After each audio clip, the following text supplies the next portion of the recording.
아멘. 예, 오늘 말씀의 제목은 하나님의 신실함을 보라입니다. 오늘 말씀을 보면 익숙한 고향을 떠나 이 낯선 땅으로 이주해야 하는 이 야곱의 두려움을 보게 됩니다. 우리도 이제 이 야곱의 삶과 크게 다르지 않습니다. 오랫동안 익숙했던 자리를 떠나야 할 때, 혹은 또한 내가 전혀 예상하지 못한 새로운 인생의 국면 가운데 우리가 마주하게 될 때, 우리 마음 깊은 곳에는 여전히 두려움과 또 불안이 피어오르게 됩니다. 과연 내가 하는 이 선택이 맞는 것일까? 그곳에는 나의 안전한 삶을 살 수 있을까라는 질문들이 우리를 밤새 잠못 들게 만듭니다. 인간은 본질적으로 미래를 알 수 없는 유일한 존재이기 때문에 변화 앞에서 스스로를 보호하려는 강한 방어 행동을 작동시키게 됩니다. 야곱을 보면 야곱은 평생을 자신의 지혜와 수단으로 살아오려 했던 인물이었습니다.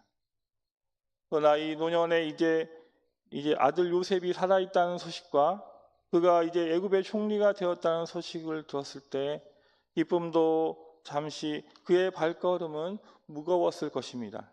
왜냐하면 애굽은 그의 할아버지 아브라함이 기근을 피해 내려갔다가 큰 수치를 당했던 곳이고, 그의 아버지 이삭에게는 하나님께서 애굽으로 내려가지 말라고 명하셨던 땅이었기 때문에 사실 이 야곱에게는 두려움의 땅이었습니다. 우리는 흔히 삶의 중요한 결정 앞에서 내 지혜와 경험을 의지해 답을 찾으려고 합니다. 하지만 우리의 이성적인 계산과 계획은 다가올 미래의 불확실성을 결코 해결해 주지 못합니다.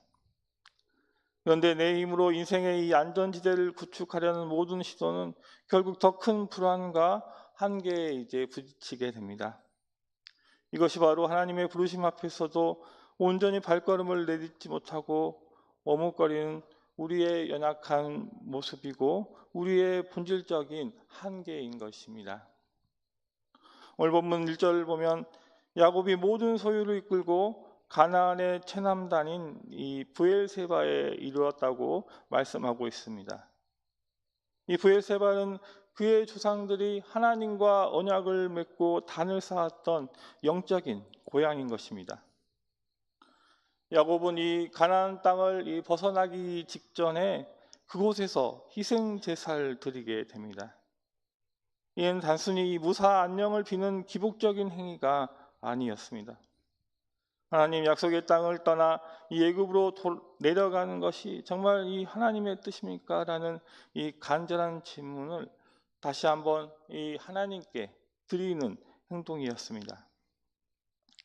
이때 하나님께서는 본문 2절과 3절에 그 밤에 하나님이 이상 중에 이스라엘에게 나타나 이르시되 야곱아 야곱아 하시는지라 야곱이 이르되 내가 여기 있나이다 하매 하나님이 이르시되 나는 하나님이라 내 아버지의 하나님이니 애굽으로 내려가기를 두려워하지 말라 내가 거기서 너로 큰 민족을 이루게 하리라 라고 말씀하시고 있습니다. 밤에 찾아오신 하나님은 야곱의 이름을 2번이나 부르시면서 그의 두려움을 정확히 만지시게 됩니다.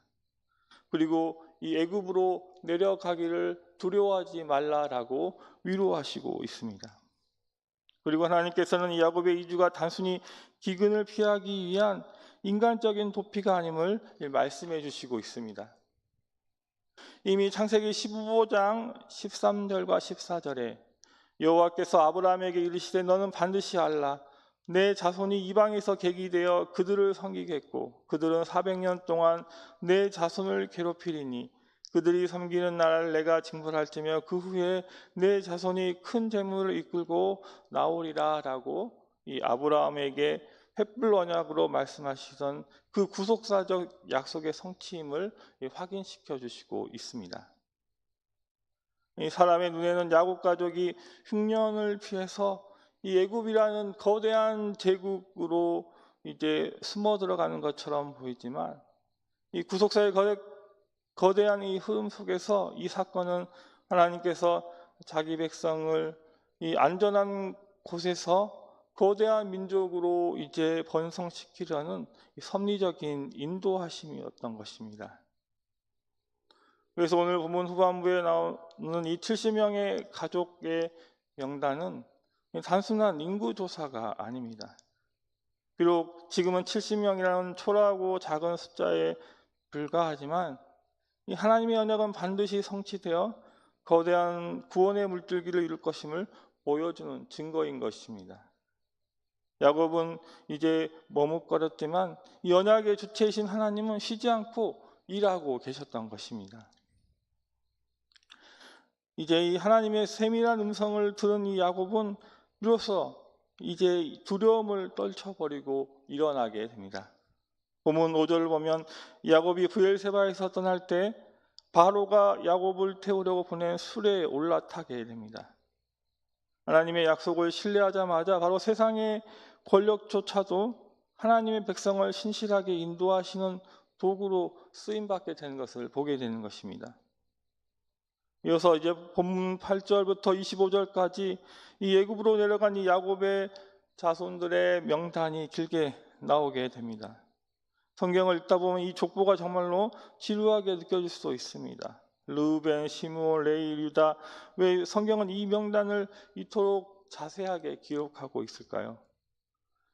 이 명단은 단순한 이름의 나열이 아니고 바로 하나님의 신실하심을 증명하는 명단인데, 바로 이 오래전이 하나님은 야곱의 할아버지인 이 아브라함에게 창세기 12장에서 내 자손이 바다의 모래처럼 하늘의 별처럼 많아지겠다라고 약속하셨습니다.